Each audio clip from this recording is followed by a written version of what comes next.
There's a single conversation that could be worth more than every other thing in this entire series combined. A $5,000 raise when you're 30 compounds across the rest of your career into roughly $400,000, because every future raise gets calculated as a percentage of your new higher number. And the conversation that gets you that raise, most people are terrified of having it. So they don't. And they leave that $400,000 sitting on the table. Today we're cooking the recipe for negotiating a raise. The math behind why it matters this much. The preparation that doubles your odds. The actual lines to say in the room. And the one line most people are afraid to say. The one that often closes the deal. Welcome back to Cash Flow Kitchen. So far we've cooked the budget, the emergency fund, the Roth IRA, the index fund, and the debt payoff. Today we're cooking the recipe that fills all four faster, earning more. Here's what's on the menu. First, why a raise is mathematically the highest leverage move you can make in your finances. Second, the preparation work that quietly doubles your odds before you ever open your mouth. Third, the actual script for the conversation. Fourth, what to do when they say no, or push back, or stall. And at the end, the one specific line most people are too afraid to say. The line that, more than anything else, closes the gap between people who get the raise and people who don't. Quick math before we get to the how. Cutting $10 a week from your budget over a year saves you about $500. Real money. Worth doing. Getting a $5,000 raise, same year, earns you 10 times that, without changing how you spend a single coffee. And here's the part that's even more important. The raise compounds. Next year's raise is calculated as a percentage of the higher salary. The year after that. And again. Over a career, a single successful raise conversation in your 30s often out-earns every budgeting decision you'll ever make. This is why the people who teach personal finance the loudest sometimes have it backwards. They obsess over your latte. They ignore your salary. The latte is a $5 problem. The salary conversation is a $400,000 problem. Which one deserves more of your attention? Most people walk into a raise conversation with one piece of information, that they want more money. That's almost guaranteed to fail. The people who succeed walk in with three things. Do all three, and your odds genuinely double. Number one, your receipts. A specific list of what you've accomplished in the last 12 months. Projects shipped, problems solved, revenue generated, customers retained, bugs fixed, anything measurable. Write it down on one page. Bullet points. No fluff. This isn't about ego. This is about giving your manager an argument they can take to their boss. They almost certainly have to justify your raise to someone above them. Make it easy. Number two, the market rate.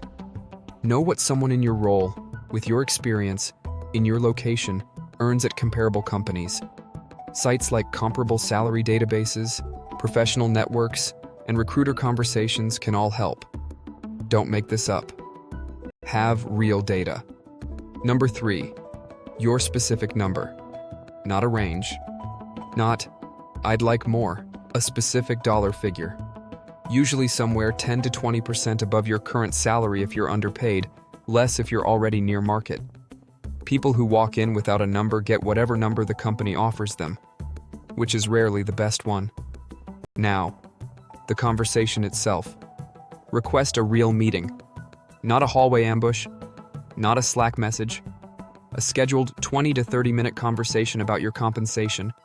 Frame it that way when you book it. Something like, I'd like to set up time to discuss my role and compensation. Clear, professional. No drama. When you're in the room, open with your work, not your ask. Walk them through what you've delivered in the last year. Use your one-page list. Speak in specifics, not adjectives. Not, I worked really hard. Instead, I shipped this. I led this. I closed this. Concrete things they can verify. Then bridge to your ask. Something like, based on what I've delivered and the market rate for this role, I'd like to discuss adjusting my salary to your number. That's it. State the number. then stop talking. This is where most people lose the negotiation. They fill the silence. They start justifying. They start hedging. They start lowering their own number before the other person has even responded. Don't. Once you've made the ask, stop. Let the silence sit. The other person will fill it. And how they fill it tells you everything you need to know about the next move. 3 common responses. 3 honest answers. Response 1. That's outside our budget right now. Don't accept this as the end. Ask what is in budget. Ask when the next budget cycle is. Ask if there are non-cash forms of compensation, extra time off, a title change, a remote work agreement, a guaranteed review in 6 months with a specified raise tied to it. A no on this conversation is rarely a permanent no. Get to specifics. Response 2.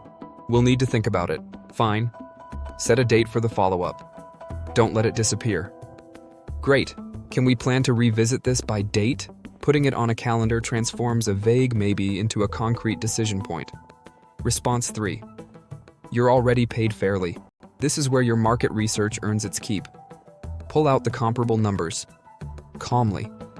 Without anger. Based on data from these sources for comparable roles, I think the market has moved past what we're currently aligned on. You're not arguing, you're sharing information.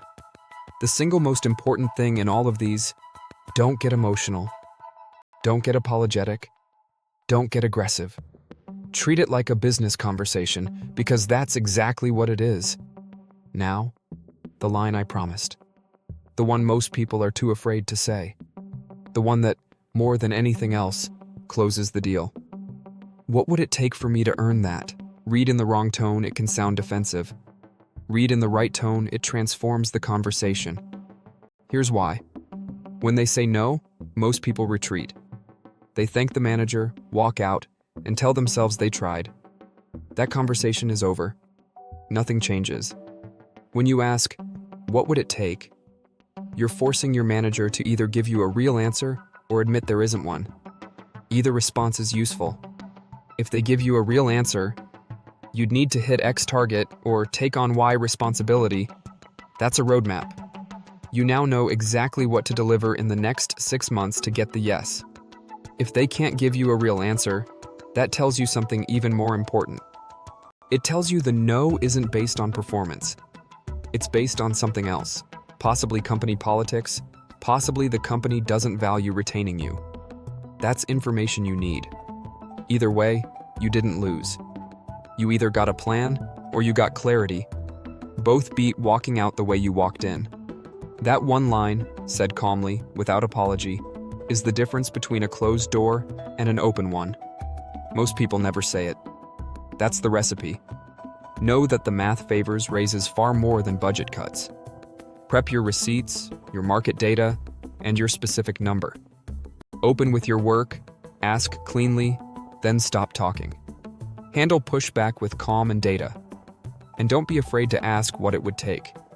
Most people leave money on the table not because they can't get the raise, but because they never have the conversation. Have the conversation. If this helped, subscribe. Every Tuesday I drop one new recipe for handling money without losing your mind. Next week we're cracking open a topic everyone gets wrong: how to actually use a credit card without it ruining your finances. Until then, keep the kitchen open.